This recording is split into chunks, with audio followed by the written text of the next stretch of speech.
va l'écouter une Torah Lamed. Yediya Chafé, c'est page 115 dans le brochure.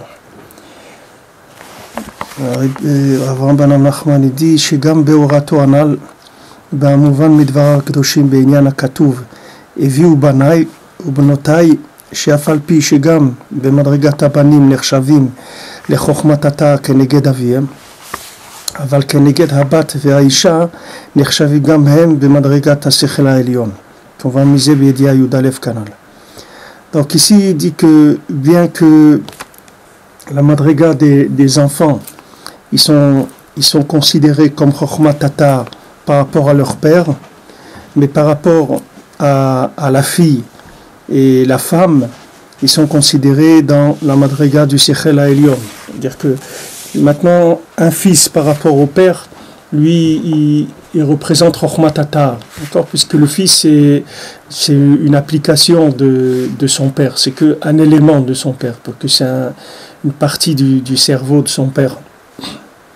Mais maintenant sa femme ou sa fille, elles sont considérées comme une application par rapport à lui. C'est-à-dire lui, c'est pour ça que le lien de Isha et de Bat, c'est la même chose. C'est-à-dire la femme ou la fille, c'est le même principe. Comme on avait vu qu'une fille, avant qu'elle soit mariée, elle est shayachet à son père. Une fois qu'elle est mariée, alors elle est shayachet à son mari. Elle, de toute façon, le principe de la fille, c'est qu'elle est toujours déterminée par rapport à... Elle représente une application de quelque chose qui est au-dessus d'elle. Alors la même chose que le fils, il représente une application de son père. Dans le Ham Israël, par exemple, le Ham Israël, toutes les nations elles représentent une application du Ham Israël. Le Ham Israël il représente une application du Tzaddik. Et le Tzaddik il représente une application d'Akadosh Baruch Hu. Alors tous ces systèmes-là, c'est des systèmes qui vont être ou masculins ou féminins. Tout dépend du niveau dans lequel ils se trouvent, et par rapport au niveau supérieur, ils sont considérés comme féminins, par rapport au niveau inférieur, ils vont être considérés comme masculins. C'est pour ça que pour pouvoir jouer les deux rôles, il va avoir de la souplesse, parce que dès que quelqu'un il va se bloquer dans sa yédia, c'est-à-dire qu'il va croire qu'il a compris quelque chose, alors il va complètement abîmer ce système-là. Parce que pour que ce système il marche, il faut que ce soit ouvert dans les deux sens. C'est-à-dire il faut être capable d'être en même temps un élève et un maître. Il faut les deux. Si quelqu'un il est que un ou l'autre, il va perdre. Il y a des gens qui disent non, moi je veux pas enseigner, je veux pas parler aux gens et tout, moi je sais rien, etc. C'est pas vrai. Chacun il a comme élève, il a sa femme et il a ses enfants. Ça, il peut pas se sauver de ça. Ça, c'est Vishinantam Levanecha, c'est Midoraita. Donc, ça veut dire que il est capable, comme Rabbeinu dit dans le Torah Nunvav, Ish Sorer Bebeto, on a lu dans la Megillah, c'est que le premier niveau de Malchut, c'est qu'un homme, il doit diriger sa maison. Ça veut dire diriger, c'est pas qu'il doit taper sur la table pour qu'on lui serve à manger. C'est diriger sa maison, ça veut dire qu'il doit les nourrir spirituellement pour les élever du niveau dans lequel ils sont. La même chose que le sadique, son but c'est d'élever le Ham Israël, de les faire sortir de la pesanteur de ce monde, de la consommation. Alors un père, sa vocation, c'est de pouvoir faire sortir ses enfants, sa femme et ses enfants de là où ils sont. Maintenant, il ne peut pas dire « je ne peux pas » parce que ce n'est pas vrai. C'est pas vrai parce qu'ils dépendent de lui. C'est comme nous, on ne peut pas dire toutes les nations, on ne peut pas leur faire tchouva. C'est impossible parce qu'ils dépendent de nous. Donc on ne peut pas dire « on ne peut pas ». C'est impossible. C'est comme quelqu'un, il a une locomotive, elle tire des wagons, elle peut dire mais je peux pas. C'est pas possible qu'il peut pas. Parce que le système, il a été mis en place comme ça. Alors maintenant, pourquoi il se trouve dans des difficultés? Parce que il gère pas les choses comme il faut les gérer. S'il gérait les choses comme il faut les gérer, alors il n'y aurait pas de problème. Mais la nekuda principale qu'il faut savoir, c'est que là où on se trouve, on est toujours un élève ou on est toujours un maître. Un maître, il va commencer par déjà sa femme et ses enfants. Un père, il doit être le rave de sa maison. Aujourd'hui, c'est très à la mode que les femmes, elles vont voir des rabbanim, etc., suivre des cours de rabbanim, dans des conférences, etc. Mais une femme, son rave, c'est son mari. Mais bien sûr que lui aussi, il doit remplir ses fonctions. Donc ce jeu-là, qu'il faut être ambivalent, ça va être quelque chose qui va être assez difficile à gérer et qu'on ne pourra pas faire, on peut pas faire semblant qu'on ne peut pas, ni dans un ni dans l'autre. C'est-à-dire on est obligé de faire ces deux choses-là.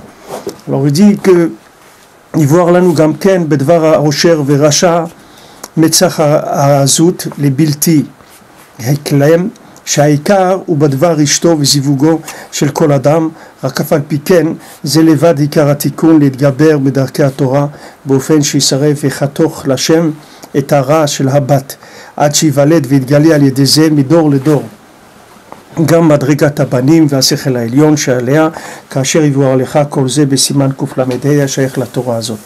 Alors maintenant, Avraham ben Nachman il dit comme ça que maintenant le écart maintenant du problème, c'est que quand il va y avoir le côté féminin, si maintenant il n'est pas maîtrisé, c'est-à-dire qu'on n'enseigne pas ce qu'il faut, qu'on ne donne pas l'esprit qu'il faut au côté féminin, il va avoir de l'audace qui va être négative. Maintenant, tout le but de l'homme, c'est d'arriver à calmer l'audace qu'il y a dans les niveaux inférieurs, c'est-à-dire chez sa femme, chez ses enfants. Il faut qu'il calme l'audace. L'audace, c'est quoi? C'est que, comme maintenant, eux, ils sont pris dans des systèmes de consommation, parce que par rapport à lui, il représente au mari ou au père, il représente un système féminin, un principe féminin. Donc, qui parle de principe féminin, ça veut dire dépendance. Maintenant, là où il est dépendant, si jamais il n'est pas nourri spirituellement comme il doit être nourri, alors il devient audacieux. C'est-à-dire il commence à consommer au-delà de ce qu'il a besoin. Et quand il consomme au-delà de ce qu'il a besoin, alors il commence à se détruire. Et maintenant, s'il se détruit, c'est pas stam. C'est que si le côté féminin il se détruit, alors après c'est le côté masculin qui était responsable de lui. C'est lui qui va être détruit à travers ça. C'est pour ça qu'on ne peut pas dire Shalom alay nafshi. On ne peut pas dire ça. Pourquoi maintenant on est obligé de faire par exemple des mechaot, on est obligé de dire voilà, ce que vous faites c'est pas bien, et la Torah elle dit comme ça, etc. Pourquoi on est obligé de faire ça? Quand il y a des choses qui sont faites qui sont contre le Derech HaTorah, pourquoi on doit avertir que c'est contre la Torah? Parce que sinon on se détruit nous-mêmes. Parce que maintenant le Sechel Haelion, si jamais maintenant il n'est pas mashpia dans le Sechel Tarton comme il faut, alors il se détruit lui-même. C'est écrit Kol Mishi Chokhmato Meruba Mima'asav. Pourquoi les mistaleket? La chokhma c'est nifla. Pourquoi les mistaleket pour le menou? Parce que c'est un onesh, c'est-à-dire on lui enlève. Elle dit ah bon, tiens chacham, alors on vient, on va voir qu'est-ce que tu as fait. Alors on voit que les maasim ils sont pas matim, ils vont pas avec la chokhma. Elle dit tu n'as pas besoin de cette chokhma là. Alors on lui enlève la chokhma. Maintenant un père qui n'est pas arrivé à faire tchouva à sa femme, il n'est pas arrivé à faire tchouva à ses enfants, c'est lui qui va être responsable de ça. Parce que eux, ils ne sont pas responsables. Ils diraient, nous on est entièrement dépendants de notre père, de notre mari. S'il s'était occupé de nous comme il faut, il n'y aurait pas de problème. Et il dit, ouais, mais c'est dur, et elle ne veut pas, et truc. Mais c'est ça qui fait partie de... C'est ça le tikkun. Le tikkun, il fait partie du fait que maintenant... Tout le srar, toute la révélation d'Hachem, c'est ce côté-là qui ne veut pas. Comme dans la Briat HaOlam, le monde n'y voulait pas. Le monde n'y voulait pas. Hachem, il a dit à Noach, voilà, je vais détruire le monde, parce que le monde, il ne veut pas. Maintenant, Noach, il n'a pas compris que Hachem lui a dit ça pour qu'ils disent, mais non, maintenant, ils n'ont pas compris, mais après, ils vont comprendre, qu'il essaye un petit peu d'adoucir la rigueur. Lui, il a cru que c'était vrai, que c'était ça qu'il voulait Hachem. Hachem, il ne voulait pas détruire le monde, il ne voulait pas mais le déluge. Mais Sam, Noach, lui, il n'a pas compris. Après Avraham Avinu, Moshe Rabbeinu, les Sadikim, ils ont compris beaucoup plus loin la marchava d'Hachem. Alors maintenant, tout côté féminin, il a tendance à, comme un enfant qui est turbulent. Une fois, j'avais demandé à un rave pour un de mes enfants qui était très turbulent. Alors il m'a dit, sache que plus les enfants, ils ont des neshamot qui sont grandes, et plus ils sont turbulents quand ils sont petits. Parce que leur corps, ils ne supportent pas la neshama. Alors il commence à essayer de bouger dans tous les sens. Il y a une réaction par rapport à ça. Maintenant, dans la maison, c'est pareil. La femme, les enfants en général, ils ont tendance à essayer d'échapper à leur tahlit, qui est l'application du père. Maintenant, bien sûr, il faut que ces éléments ils soient en place. Si le père, c'est pas un père, alors ça y est, la maison, elle est par terre. Il n'y a pas de... à moins qu'il ait une femme qui c'est une tzadékette, un chidouche qu'elle va prier, qu'elle va essayer de faire tout ce qu'elle peut toute seule, parce que le mari, il est pas normal, il n'est pas à sa place. Mais dans un cas de figure normal, comme Hachem, il a fait le monde, Hachem, il a fait le monde, que voilà, il y a maintenant un tzaddik, ce tzaddik, il est responsable du Ham Israël. Donc quand il y a un problème, Hachem, il vient voir le tzaddik. Il lui dit, voilà, tu as fait ça, je t'ai dit de parler au rocher, tu n'as pas parlé au rocher, tu as frappé le rocher, tu ne rentres pas en Eretz Israël. Tu ne seras pas le Mashiach, il n'y aura pas la Géoula maintenant, c'est tout. Il ne regarde pas le Ham Israël, il vient voir le chef, c'est toi le responsable. Mais regarde, il ne voulait pas, c'est toi qui es responsable. Maintenant, le Ham Israël par rapport au Umot, c'est pareil. Hachem ne s'occupe pas des nations. Hachem vient voir le Ham Israël. Il dit, qu'est-ce que vous faites? Ouais, mais les Umot, il n'y a pas de Umot. Il n'y a pas de Umot. Les Umot, c'est la suite. C'est de vous que ça part. On ne regarde pas la conséquence. On est en train de s'occuper de la racine des choses. Donc chacun, là où il représente du masculin. On va aller toujours responsabiliser le masculin, pas le féminin. Puisque le féminin, il est responsable. Il est responsable par définition. Comme nous, on est responsable par rapport au niveau supérieur. Si maintenant, aujourd'hui, les rabbinim qu'il y a, etc., ils ne s'occupent pas du Ham Israël comme il faut, alors il y a une grande part du Ham Israël qui est responsable, parce qu'ils n'ont pas de référence, les gens, où ils vont aller. Il faut avoir des exemples.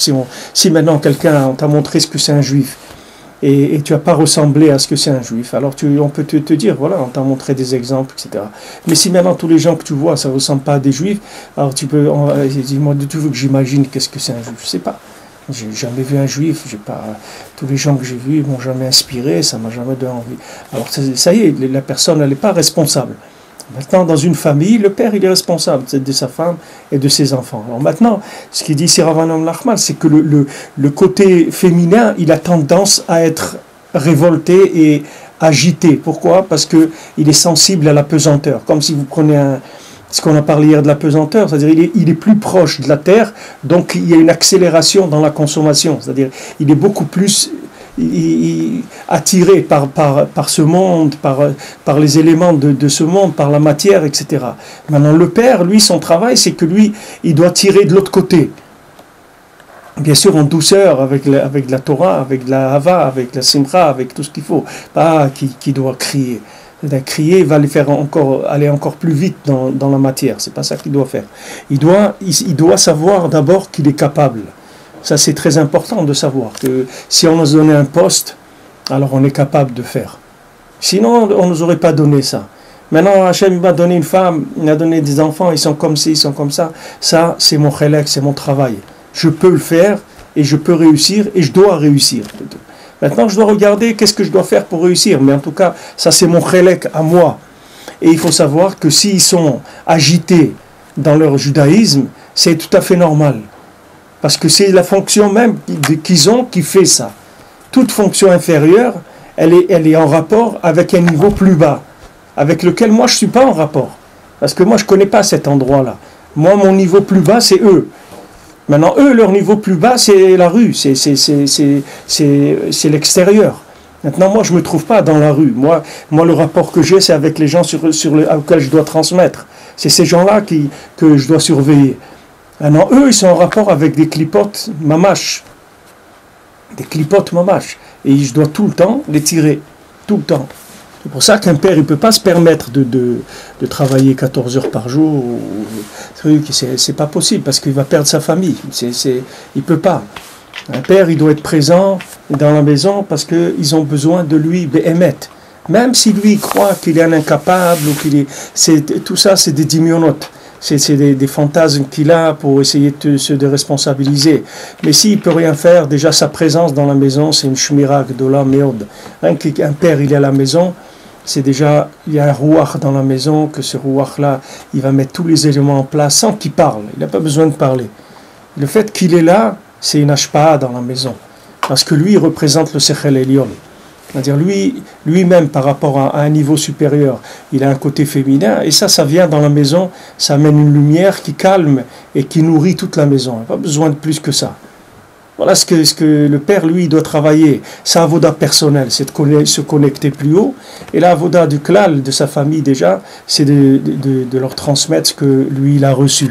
Comme ça que l'âme Israël il fonctionne, et c'est pour ça qu'on a passé toutes les époques du monde, et qu'on est le seul peuple au monde qui est resté Shalem depuis le Matan Torah jusqu'à aujourd'hui. Le peuple juif, c'est le seul peuple qui est resté. Il n'y a aucun peuple dans le monde qui est aujourd'hui ce qu'il a été avant.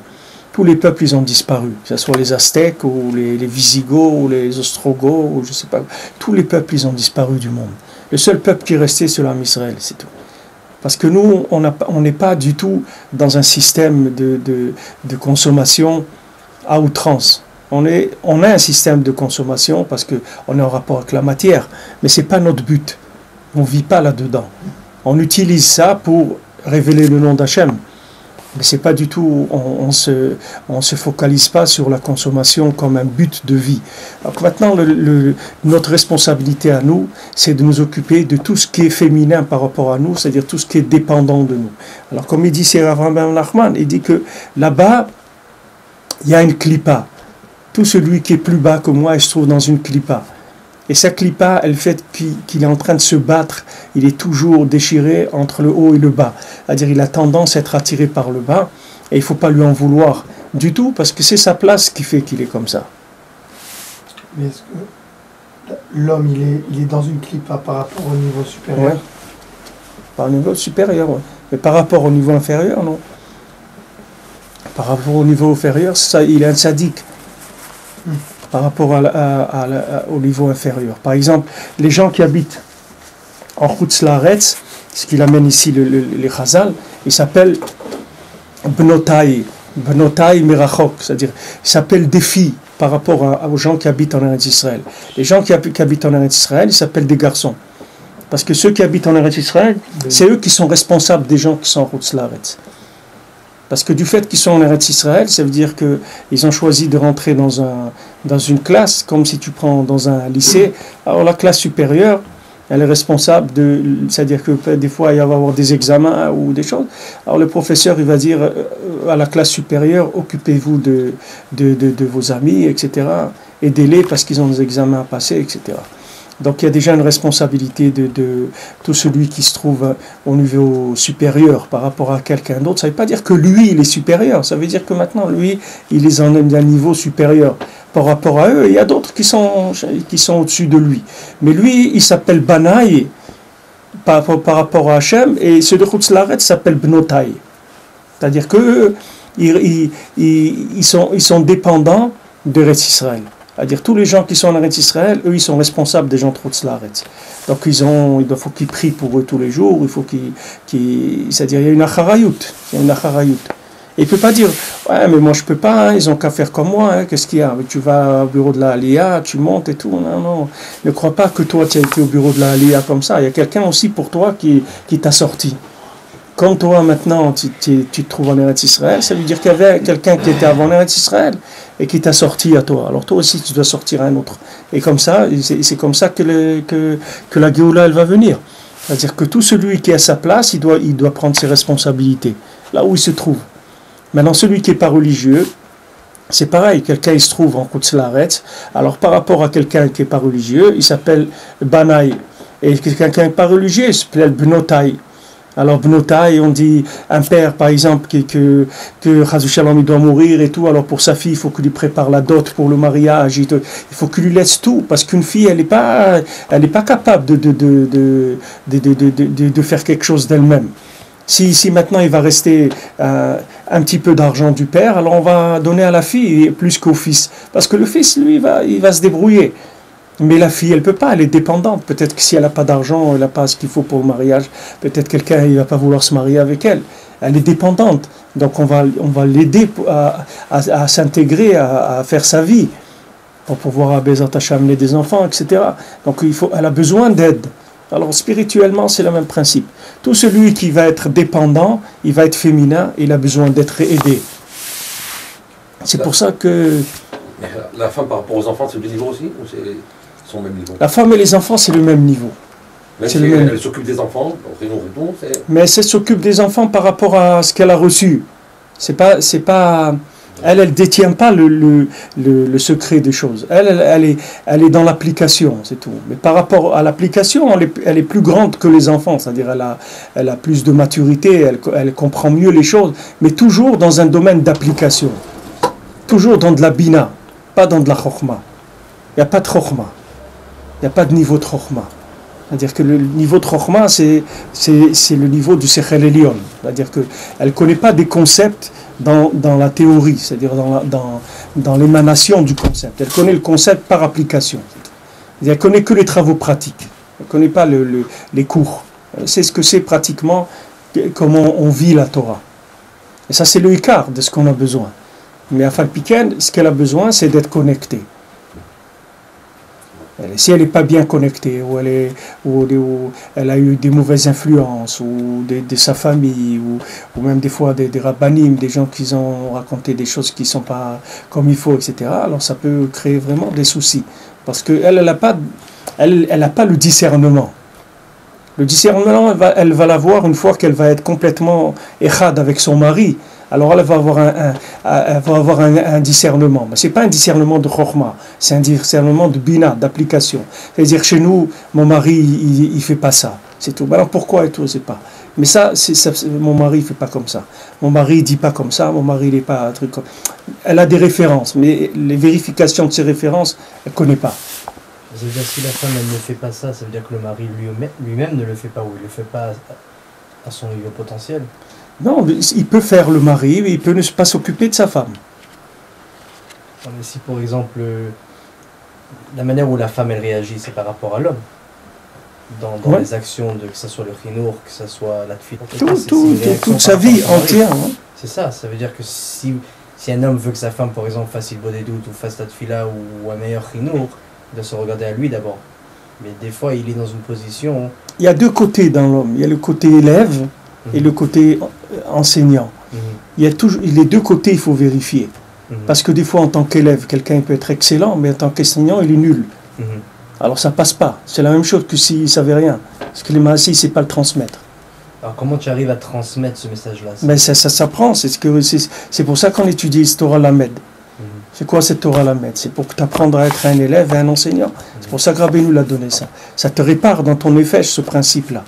C'est-à-dire que tu vas arriver à être les deux. Ça ne va pas être une stira pour toi. Tu vas pouvoir t'asseoir sur un banc de classe avec un cahier, étudier et tout, et une heure après, tu es dans le bureau, tu t'enseignes à une autre classe. C'est pas un problème. C'est parce que tu as besoin des deux. Il y a un côté où tu vas recevoir, et un côté où tu vas transmettre. C'est d'ailleurs, il y a une Torah de Nissan qui parle de ça. Rabbeinu il parle des malachim qui ont deux mains. Qu'ils ont la main droite, ils sont mashpia, et la main gauche, ils sont mekabel. Rabbeinu parle des yadaïm, des malachim, des anges qui s'occupent de la transmission. Alors maintenant, il peut y avoir un problème, soit en tant qu'élève, soit en tant qu'enseignant. Il faut voir où il est le problème. Des fois, en tant qu'élève, il a bien compris la leçon, mais quand il vient pour l'enseigner, il n'a pas envie, ou il n'est pas convaincu qu'il peut le faire. Ou comme Rabbeinu l'a dit à Rabbi Nathan, il a dit tu n'as pas d'émouna. Alors Rabbi Nathan il était très choqué, il dit comment Rabbeinu lui dit il n'a pas d'émouna. Il dit oui, tu n'as pas d'émouna en toi. Tu n'as pas d'émouna que tu es capable. Rabbi Chaim Vital c'est la même chose, il n'est pas d'émouna qu'il était capable. Il ne pouvait pas imaginer quelque chose. Quand quelqu'un vient au man, il dit ouais, bah, moi. Il dit non, mais c'est pas Rabbi Nachman il t'a amené ici, c'est parce que tu es quelqu'un d'important par rapport à ce que tu as un message, tu as quelque chose à faire. Tu vois, elle va et que moi j'arrive à m'en sortir, j'ai des problèmes, des trucs et tout. C'est pas vrai, on ne peut pas se cacher derrière ça. C'est vrai que quelqu'un il a ses problèmes, mais à Falpiken, Chacun, il a toujours ces deux côtés-là. Il a un côté masculin et il a un côté féminin. Il a un côté où il est mekabel et un côté où il est mashpia. Alors maintenant, il faut vérifier où est-ce qu'il est le problème. Est-ce que maintenant, j'ai pas bien compris? C'est pour ça que quand j'ai expliqué, je suis pas arrivé à bien expliquer. Ou bien maintenant, j'ai compris pour moi, mais je ne sais pas du tout traduire par rapport à quelqu'un qui ne sait pas ça. Il faut voir les deux. Mais cette Torah-là, elle est faite pour ça, pour réparer entièrement ce principe-là. Mais est-ce qu'un homme doit dire à sa femme, par exemple, moi j'ai entendu dans le passé que un homme veut que sa femme fasse Hitbodedut, mais il n'a pas vraiment le droit d'aller lui dire va faire Hitbodedut. Ça doit venir d'elle-même. C'est ça, ou est-ce qu'on peut, c'est-à-dire parler à sa femme pour qu'elle comprenne qu'elle aussi elle doit aller faire Hitbodedut? Comment ça marche un peu? Le principe de l'enseignement, c'est pas de dire à quelqu'un tu dois faire ça. Ça c'est pas partie de l'enseignement. L'enseignement, c'est que tu dois apprendre à quelqu'un des choses et lui, il va aller faire ce qu'il doit faire. Mais si tu dis à quelqu'un il faut que tu fasses ça, ça s'appelle pas de l'enseignement. Ça s'appelle la dictature, c'est pas de l'enseignement. L'enseignement, c'est pas ça. L'enseignement, c'est que tu dois utiliser toutes les techniques pour arriver à apprivoiser, à séduire, à transmettre la chose, mais tu dois pas dire fais ça, fais ça, fais ça, fais ça. Parce que ça, c'est les gens qui savent rien qui font ça. Quand tu dis à quelqu'un il faut que tu fasses ça, tu l'as pas levé, tu n'as rien fait du tout. Il faut que la personne, tu t'occupes doucement, ça prend du temps. Et la personne, elle va faire après, si elle doit faire Hitbodedut, elle va faire Hitbodedut. Il n'y a pas de chiyuv qu'une femme, elle doit faire Hitbodedut. Elle n'a pas un chiyuv de faire. C'est quelque chose qui peut venir, mais c'est pas obligé. Si elle veut, elle peut faire. Mais c'est pas quelque chose que tu peux pas. C'est pas comme d'allumer les nérodes de Shabbat ou de faire Tarat HaMishpara. C'est des choses qui vont venir si ça doit venir, c'est tout. Mais il n'y a pas d'obligation là-dedans. Ça ne vient pas par une obligation.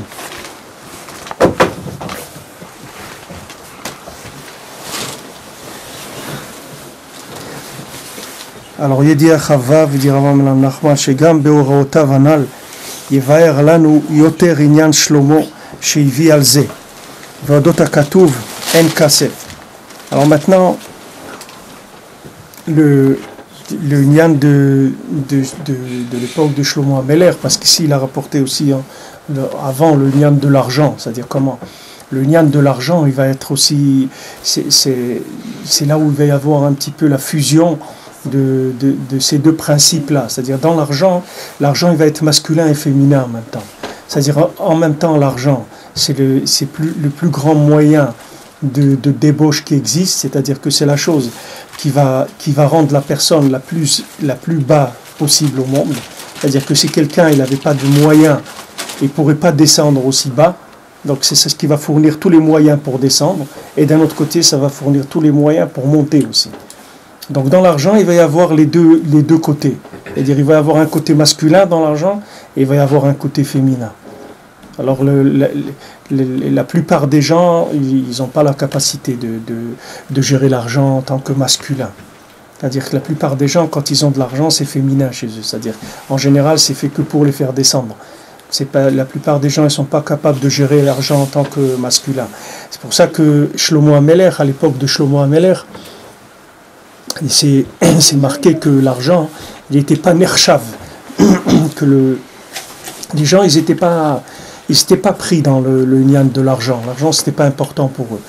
Alors comme à l'époque de Shlomo HaMelech, l'argent n'était pas important, alors Shlomo, il a pu arriver à une chokhma extraordinaire, et il est arrivé au principe du mashal, c'est-à-dire de Michelet, de Kohelet, des Sfarim, que Shlomo HaMelech il a écrit des mashalim, c'est-à-dire il est arrivé à faire descendre des exemples qui permettent à chacun de s'identifier à la chokhma au niveau où il se trouve. L'exemple, c'est le plus grand niveau d'enseignement qui existe, parce que ça amène l'application directement.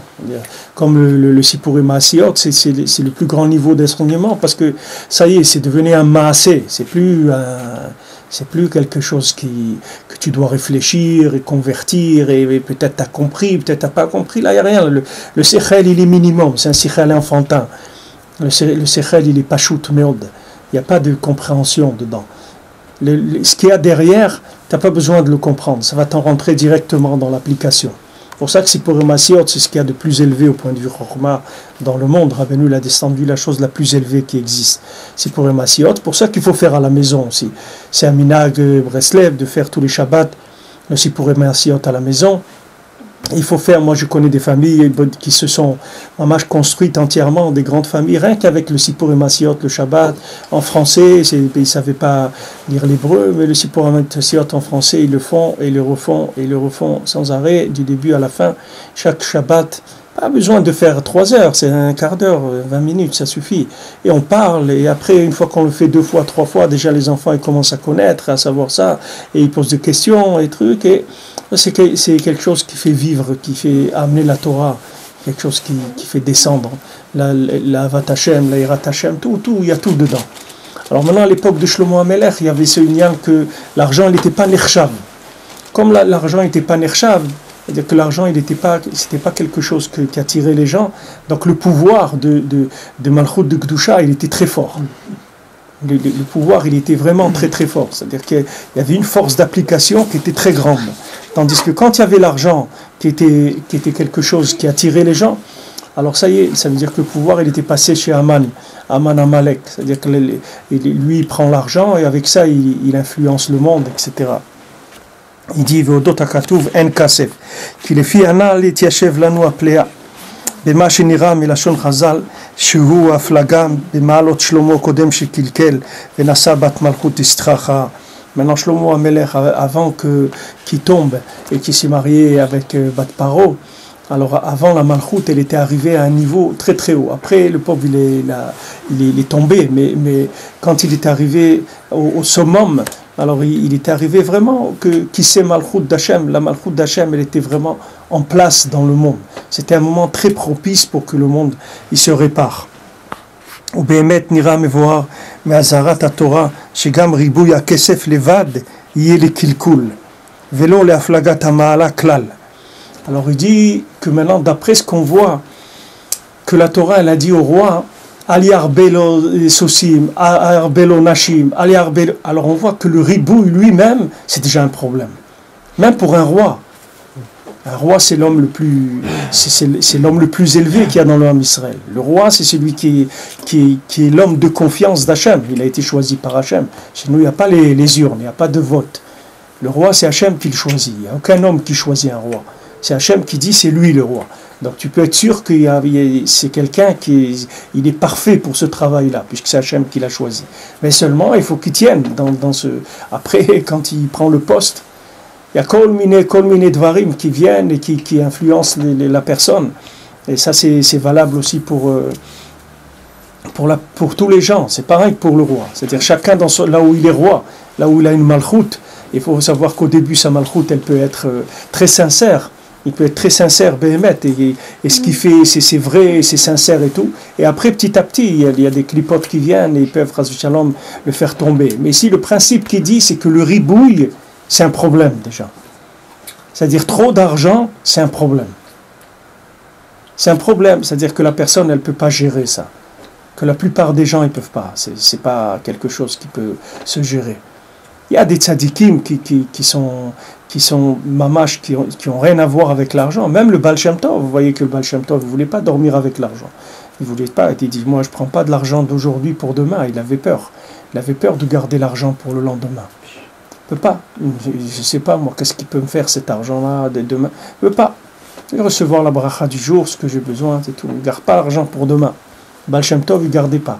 Rabbeinu l'a dit, moi je peux garder pour le lendemain. Parce que Rabbeinu, c'était un autre niveau complètement par rapport à l'argent. Mais on voit Shlomo HaMelech, il est tombé avec ça.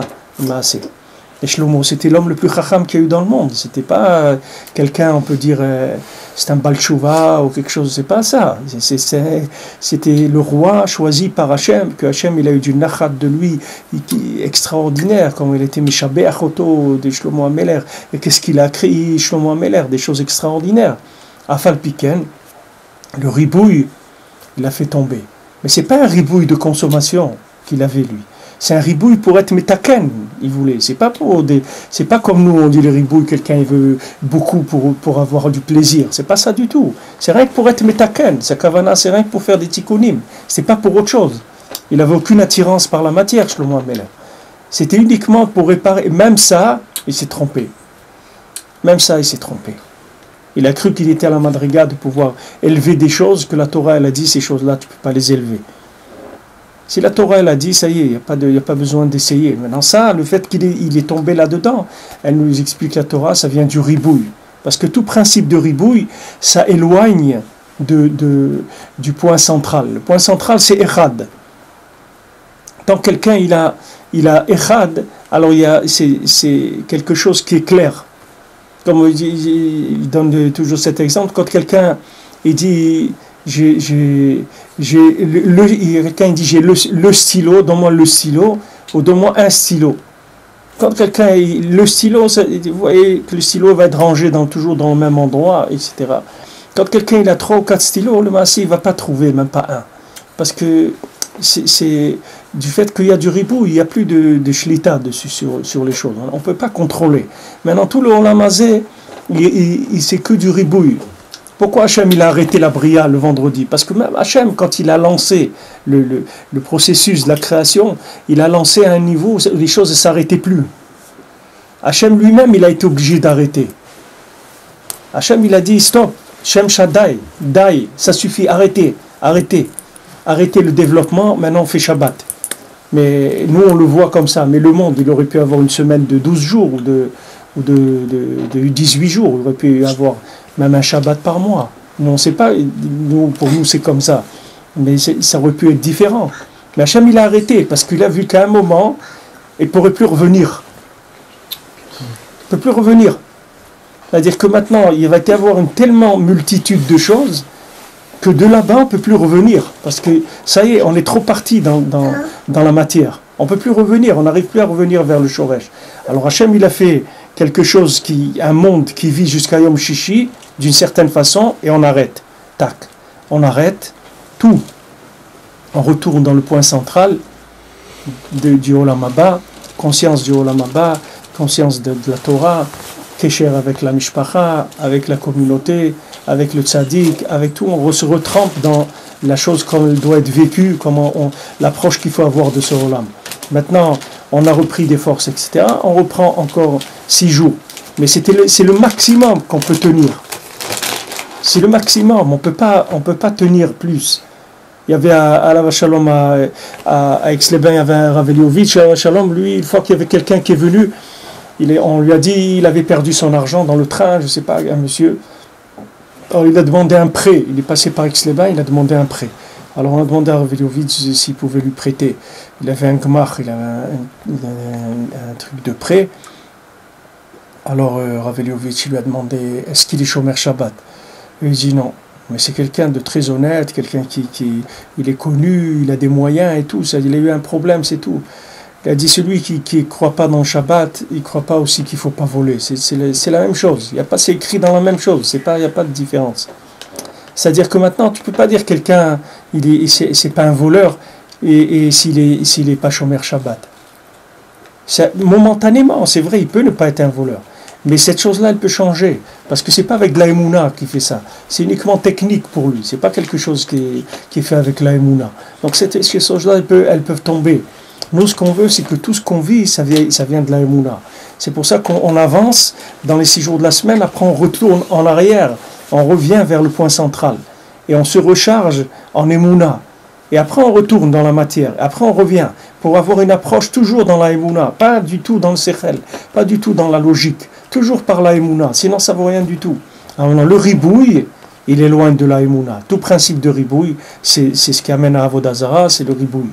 C'est-à-dire que Hachem Echad, Ushmo Echad. Hachem, il est Echad.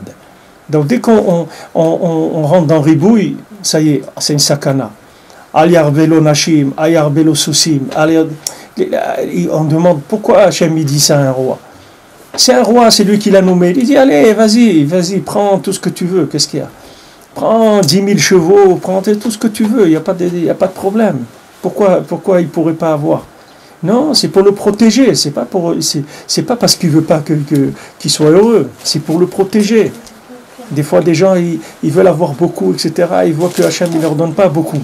Alors, ils sont malheureux. Mais Hachem, c'est Bechesed qui lui donne pas beaucoup. C'est pour qu'il garde sa tête sur les épaules, pour qu'il arrive à gérer ce qu'il a. Comment il va gérer si il a trop? Il peut pas, ça lui fait perdre la tête. Il n'arrive pas, il a plus son cerveau, il n'est pas capable de gérer plus que ça. Hachem, il donne à chacun ce qu'il est capable de gérer. Il va pas s'il a le srout, maintenant des fois, quelqu'un il n'a pas le mérite, alors il reçoit beaucoup, mais c'est les ra'ato, c'est pas pour le bien. Il dit ici que le principe il dit quelque chose qui est clair. Ou be'emet nir'a mevoir be'azarat haTorah shegam ribouya kesef levad yeh le kilkul. Avec ribouya kesef levad, c'est un kilkul. Maintenant, il n'a rien fait avec. Il a là dans un coffre. Il n'a pas touché. Mais le fait qu'il a beaucoup, c'est déjà un problème. C'est déjà un problème. Ça veut dire qu'il est plus capable de vivre normalement. C'est des seuils. C'est des seuils d'honnêteté, des seuils de fidélité, des seuils où la personne, quand elle passe un certain seuil, elle perd complètement la possibilité de rester intègre dans ses midotes. Vélo qui était très riche, c'est le ribouille, ça ne les a pas touchés. Chez le tzaddik. Chez les Tanaïm, parfois, Rabbi Yehuda qui était très riche, eux, le ribouille, ça ne les a pas. Non, parce que chez eux, si tu veux, tous les tzadikim que la Torah elle est passée par leurs mains, c'est-à-dire que Rabbeinu dit qu'ils avaient besoin d'être riches par rapport à la Torah, comme Rabbi Yehuda Anassi ou Moshe Rabbeinu ou Rabbeinu Tam, tous les gens qui ont besoin d'être riches pour la Torah, c'est des gens que leur conscience de Echad, elle est plus grande que tous les ribouïm du monde. C'est-à-dire tu ne peux pas les acheter, parce qu'ils ne sont pas connectés à ce monde de la matière du tout. Donc tu ne peux pas venir l'acheter. Même s'il a beaucoup, ça ne change rien. Qu'il ait un peu, beaucoup ou rien, ça ne change rien du tout pour lui. C'est-à-dire, il n'est pas sensible à ça. Mais tant que quelqu'un est sensible à l'argent, il doit savoir que l'argent, ça peut le détruire. Beaucoup, ça peut le détruire. ובאמת נראה מבואר גם לא להפלגת המעלה כלל, שלא יהום לבבו בגאווה ועזות שלא בקדושה. Donc maintenant son cœur, il ne s'élève pas dans l'orgueil et l'audace qui ne soit pas dans la Gdusha. Comme la Torah dit, fais attention, Pen Yarum Yevafra, que ton cœur ne s'élève pas et tu commences à oublier Hachem et tout, parce que ça y est, tu as de l'orgueil. Tu as de l'orgueil parce que tu crois que tu as réussi, tu crois que tu as fait quelque chose. Fais attention à ça, de ne pas tomber là-dedans. שלא ירום לבבו בגאווה ועזות שלו בקדושה, אבל לפי הנ"ל תבין מרחוק שכפי הייחוד והאחדות בת החוכמה התחתונה לבין החוכמה העליונה שזכה תחילה. Alors ici il finit pas parce qu'il manque dans le texte que maintenant il dit תבין מרחוק שכפי הייחוד והאחדות בת החוכמה התחתונה לבין החוכמה העליונה שזכה תחילה. C'est-à-dire que maintenant il y a un principe comme ça. C'est que maintenant, ce que vous avez demandé maintenant, c'est-à-dire comment les tzadikim ils ont la capacité de gérer ce ribouille d'argent. Parce que le fait que maintenant ils ont un kesher avec la shrina, c'est-à-dire avec chokhmat hata'a, c'est-à-dire que toute leur vision du monde, c'est qu'une vision d'application d'Hachem, ça fait qu'ils ne peuvent pas être pris par l'application négative de l'argent. Parce que tout moyen que vous allez leur fournir, c'est que des moyens pour Hachem. Ça ne peut pas être des moyens pour autre chose. Pour ça que même le Mishkan, à un moment, ils ont arrêté. Ils disent, voilà, ils continuent à amener. Ils disent, arrête, ça y est, dis-leur qu'ils n'amènent plus, ça y est. Il ne faut plus qu'ils amènent. Parce que ça y est, voilà, il y a ce qu'il faut. Il ne fallait pas qu'ils amènent plus. Maintenant, lui, le tzaddik, quand il a de l'argent, c'est tout de suite converti en moyen, comment on va faire pour révéler Hachem dans le monde. C'est-à-dire que lui, il n'a pas de rapport avec cet argent-là. C'est pour ça qu'il dit que selon le yichoud avec en bas, c'est comme ça qu'il va pouvoir gérer l'argent. Et vous verrez dans le monde, vous pouvez prendre peut-être 90% des gens qui ont des fortunes, qui sont devenus très riches, en général, ils ont divorcé. C'est quelque chose qui va avec, ça fait partie du programme. En général, c'est comme ça que ça se termine, pour la plupart des gens. Pourquoi ? Parce que la fragilité de l'individu, elle fait qu'il se déconnecte tout de suite de l'application, qui est sa femme. C'est-à-dire que le ribouille de l'argent, il va le déconnecter de ce qu'il est béhémet. C'est son application, c'est sa femme. Il ne va pas lui la voir comme son application. Parce qu'il dit, attends, maintenant regarde ce que j'ai, la fortune que j'ai, etc. Il ne va plus reconnaître dans sa femme l'application qui lui correspond. La plupart des gens, c'est comme ça. Qui sont venus très riches, ils ont divorcé. Ou même des gens qui ont eu une réussite sociale, très grande réussite sociale ou autre. Tout de suite, il ne trouve plus de reine dans la femme, ni rien, parce que ça ne correspond plus à ce que lui croit qu'il est aujourd'hui. Alors que ce n'est pas vrai. Si maintenant, il était resté attaché avec sa femme, sans condition, sa femme, elle l'aurait protégé, que son argent, il ne l'aurait pas détruit. Mais c'est là où il va y avoir la milchama. C'est-à-dire qu'il y a un moment où il va devoir faire un effort énorme pour arriver à rester attaché avec sa femme. Alors qu'il a une richesse qui lui montre que les Maassi, il n'a pas besoin d'elle aujourd'hui. Mais ce n'est pas vrai. Il a besoin d'elle aujourd'hui plus que jamais dans sa vie. C'est là où il a le plus besoin d'elle. Parce qu'elle va le maintenir dans ce qu'il est. Elle va le maintenir en bas, là où il doit être, des maîtres, qu'il ne perde pas sa tête.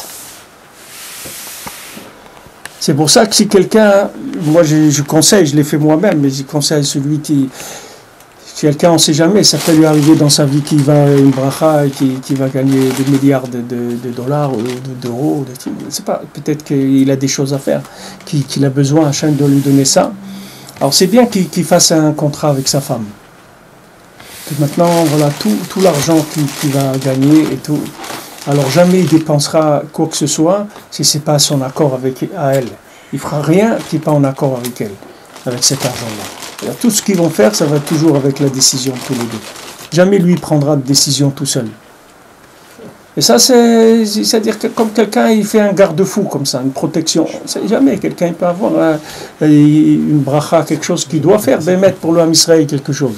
Mais il faut faire attention parce que cette énergie-là, elle peut aussi l'emporter. Donc il faut faire un garde-fou. Il dit ici, chez Kefia Yichud, Ve'achdout bat Chochma Tachtona, les Ben Chochma Eliona, chez Zakacha Trila. C'est-à-dire, si maintenant il est offert d'un yichud, mamash, une union parfaite entre le côté féminin et le côté masculin, c'est-à-dire entre lui et sa famille, et sa femme, sa famille, ses enfants, c'est un yichud gamour. Ce yichud-là, c'est ça qui va le protéger du ribouille. Parce que c'est le contraire de ribouille. C'est pour ça que de nous, dans le Ham Israël, l'achdout, ça nous rend invincibles. Parce que du moment... Tout ce qui va essayer à Amalek, c'est de nous séparer. Parce que en nous séparant, il sait qu'on perd complètement notre force, puisque Rabbeinu dit, chacun il a de la picorsoute.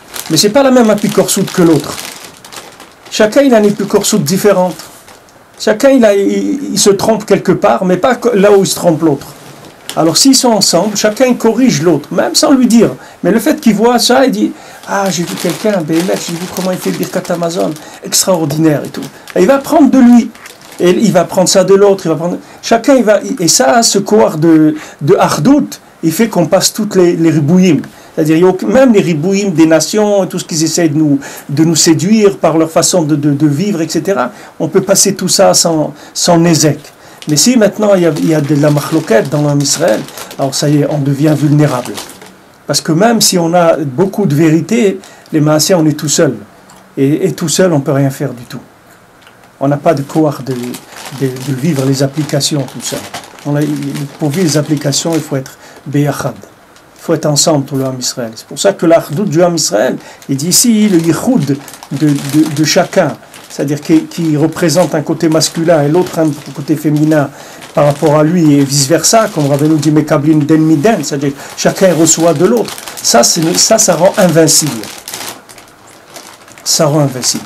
C'est comme des gens les gens qui veulent monter en Eretz Israël, alors souvent, quand je parle avec eux, je demande où ils en sont dans le Shalom Bayit. Quelqu'un il n'a pas de Shalom Bayit, il vaut mieux pas qu'il monte en Eretz Israël. Parce que ça va être très très difficile. Parce que tout le niam de la Gdusha, c'est qu'il va y avoir beaucoup de lumière qui va venir. C'est comme la richesse de l'argent, c'est la même chose. Comme il y a des gens, vous les prenez à Paris, ils étaient très, très normaux, ils travaillaient, ils allaient, ils avaient leur petite voiture, leur petit truc et tout. Ils sont venus en Israël, ils sont pris pour Mashiach. Ça a pris 2-3 ans, ils y croient qu'ils sont Mashiach. On m'a dit, attends, mais tu étais à Paris, je te connaissais, tu n'étais pas le Mashiach, comment tu es devenu le Mashiach? Tu es venu en Israël, tu es devenu le Mashiach. Ah, ben non, il a eu des révélations, il a eu des trucs et tout. Tout ça, ça vient pourquoi? Parce qu'il n'y a pas d'ichoud entre l'homme et la femme. Donc la femme, elle ne le tient plus. Elle n'arrive plus à le tenir, parce qu'il y a un ribou, il y a une richesse spirituelle. En Eretz Israël, Avira d'Eretz Israël Markim, tu respires de la Chokhmah.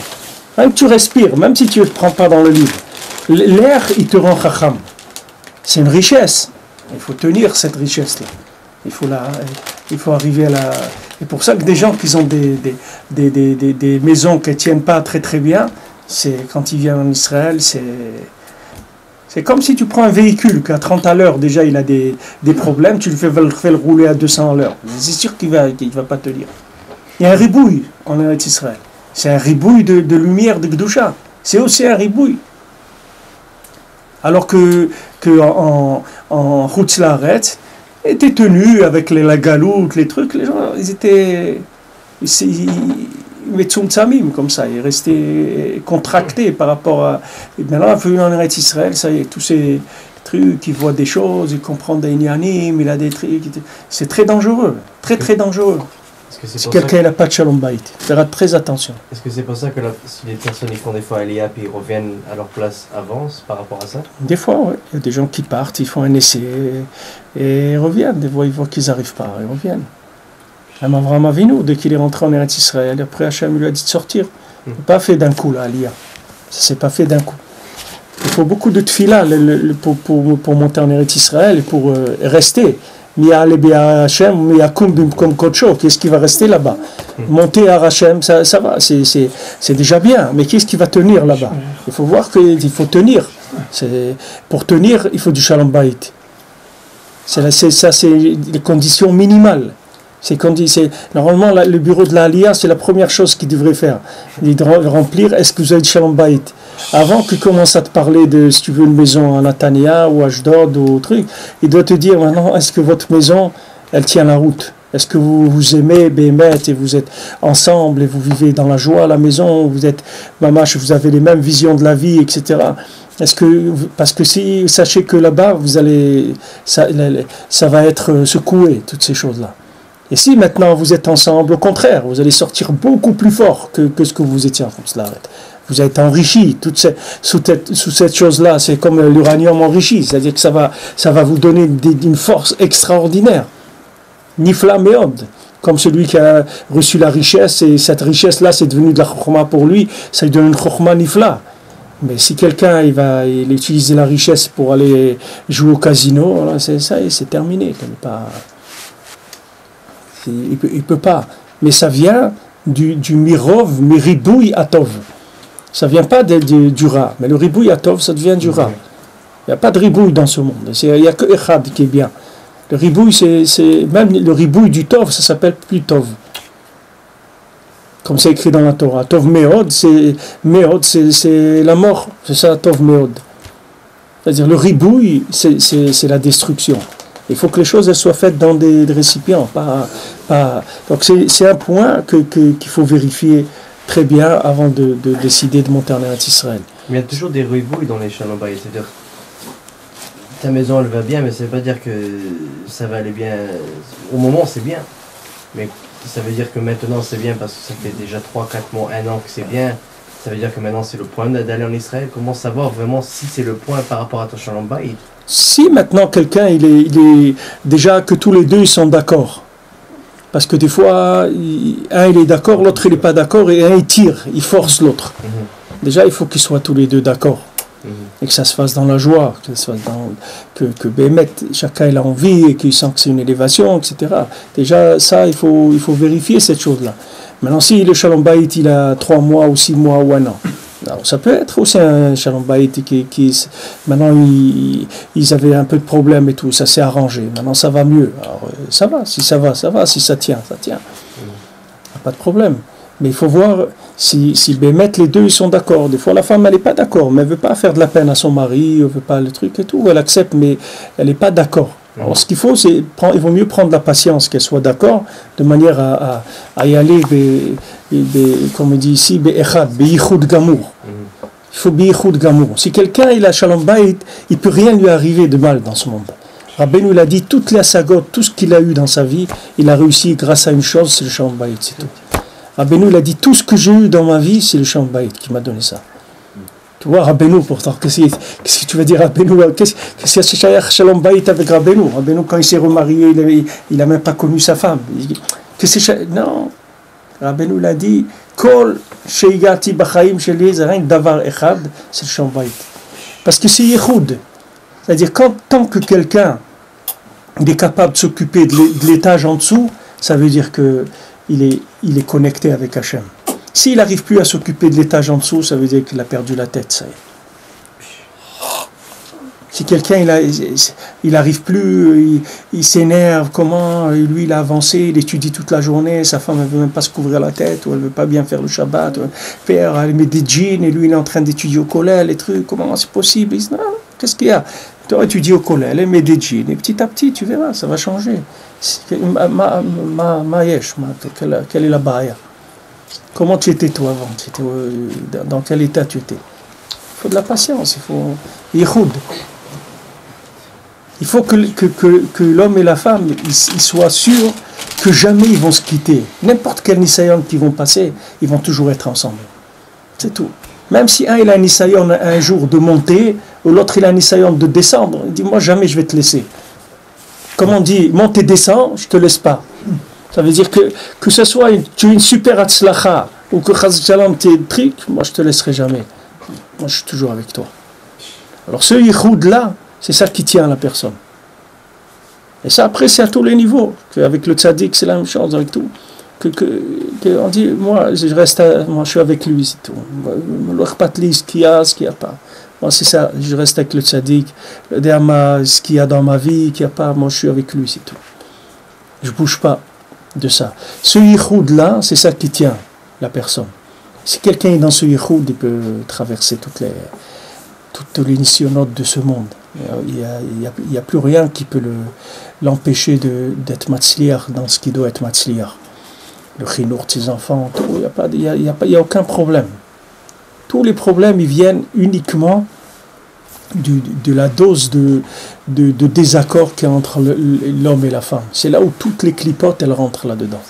Vous avez dit tout à l'heure le fait que des fois vous avez des enfants qui sont perturbés, c'est-à-dire qu'ils ont des grosses neshamot. Comment gérer ces situations par rapport à l'enfant? Est-ce qu'on doit lui parler?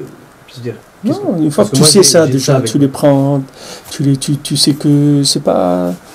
C'est comme ça que ça doit être, c'est tout. Il y a un petit corps avec une grande neshama, ça bouge, c'est tout. C'est pas de la patience, c'est tout, c'est pas un problème. Après, tu vas voir en grandissant, il va se calmer. Combien des enfants j'ai vus, ils étaient très très agités quand ils étaient petits. Et ils ont grandi, ça y est, ils étaient calmes, tout à fait calmes. Une fois que leurs kelim, ils sont devenus plus grands pour pouvoir supporter la lumière de leur neshama, ils sont calmés. Ça affecte le mariage. Pourquoi? Parce que l'homme il travaille et l'enfant il rentre à la maison et le père il n'arrive pas à être ensemble avec le... Moi je parle pour moi-même. Moi je travaille, j'essaie d'être à la maison, mais des fois je suis pas à la maison, mon fils il est perturbé, il a 8 ans. Des fois ça crée, ma femme elle craque, à un moment donné elle m'appelle, elle me dit j'en peux plus, je sais pas quoi faire. Alors il faut de l'aide, il faut de l'aide. Il faut aider. Si tu peux pas être là, il faut que tu trouves quelqu'un qui soit là pour aider. Il faut aider. Il ne faut pas laisser les choses... Quand la personne dit au secours, j'arrive pas, il faut aider. Il ne faut pas laisser faire semblant qu'on n'a rien entendu. Il faut réagir, il faut trouver une aide. Si toi tu peux pas être, alors quand tu peux pas être, il faut prendre quelqu'un qui soit là. Quelqu'un de la famille ou quelqu'un de l'extérieur ou une amie ou un professionnel, n'importe. ou trouver un cours de dessin, de musique ou de n'importe quoi, de sport, quelque chose qui se défoule, il faut trouver quoi faire. Il ne faut pas laisser. Parce que c'est des choses qu'il faut arranger. Ça, c'est l'idée de Yichud. שכפי הייחוד והאחדות בת החוכמה התחתונה לבין החוכמה העליונה שזכה תחילה. C'est ça qui va tout faire. Combien quelqu'un il a été zoché de ce yichud là. C'est ça qui va faire sa réussite ou pas. Et ça, c'est tout. C'est que là-dedans qu'il y a la réussite. Les gens ils croient que la réussite elle est rien qu'en cherchant vers le haut. Mais c'est pas vrai. Ça c'est un concept de Esav. Ça vient pas du Ham Israël. Tu vois, Yaakov Avinu, quand Esav lui dit viens avec moi, il dit moi je peux pas. Moi j'ai 2 femmes, j'ai des enfants, j'ai des troupeaux. Moi je peux pas. Si je les pousse, un jour ils vont mourir. Il dit Yaakov, je peux pas. Moi je vais les régel à Melacha.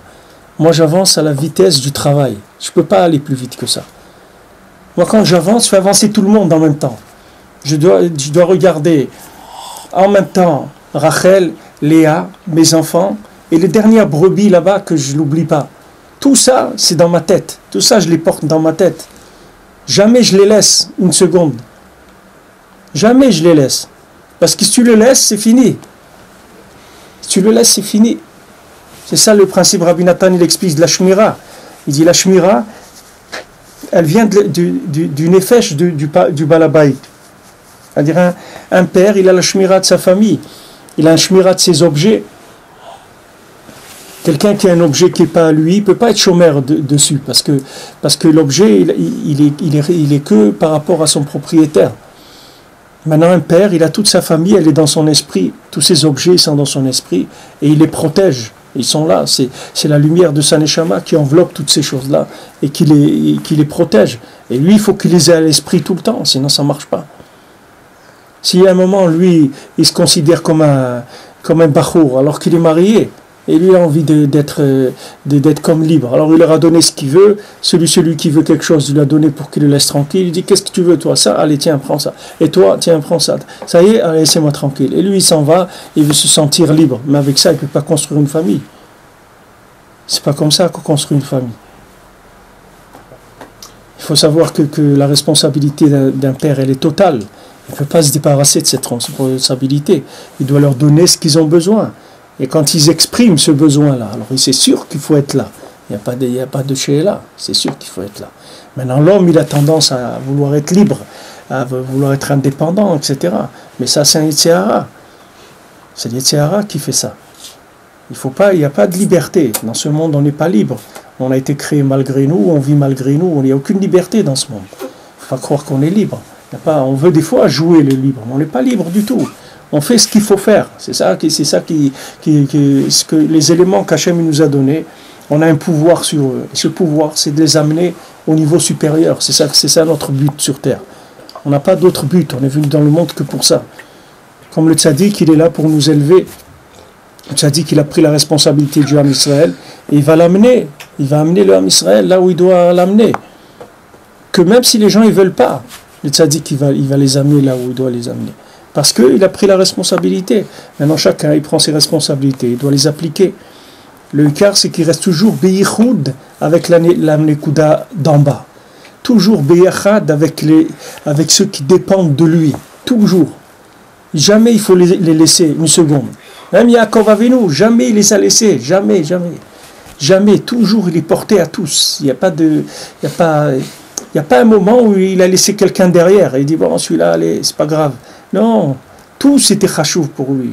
La moindre brebis, le moindre ben adam, la moindre chifra, tout ça, c'est ça, sa malchoute, son pouvoir. Qu'est-ce que c'est son pouvoir? C'est avec ça qu'il va révéler Hachem dans le monde. C'est les moyens qu'Hachem lui a donnés pour faire. Comme quelqu'un, il a une machine, il l'arrange, il la répare, il la soigne et tout, parce que ici c'est son outil de production. Maintenant tout ce que quelqu'un il a, sa famille, ses objets et tout, c'est son outil de production de révéler Hachem dans le monde.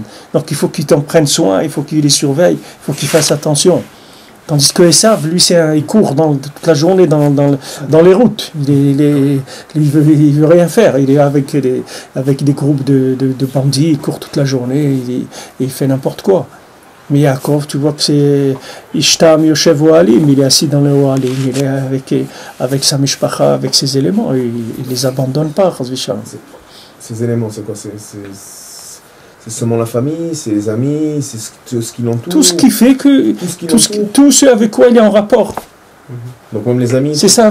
S'ils sont dans la route, c'est pour qu'on fasse attention entre nous. C'est pas quelque chose qui est, si tu veux, automatiquement les maasés qui donnent quelque chose. Le Ikar, c'est la conscience qu'il faut rester attaché. Mais Ahava. Ahava, c'est Echad, c'est Ahava, c'est-à-dire qu'on est ensemble. On n'abandonne pas les gens. On est ensemble. On sait qu'on est tous dans la même chose. Et tous les gens qui sont autour de moi sont des gens qu'on dépend les uns des autres. Donc on est Echad, c'est comme ça qu'on arrive à aller plus loin. Sinon, on ne peut pas avancer, parce que c'est dangereux pour nous.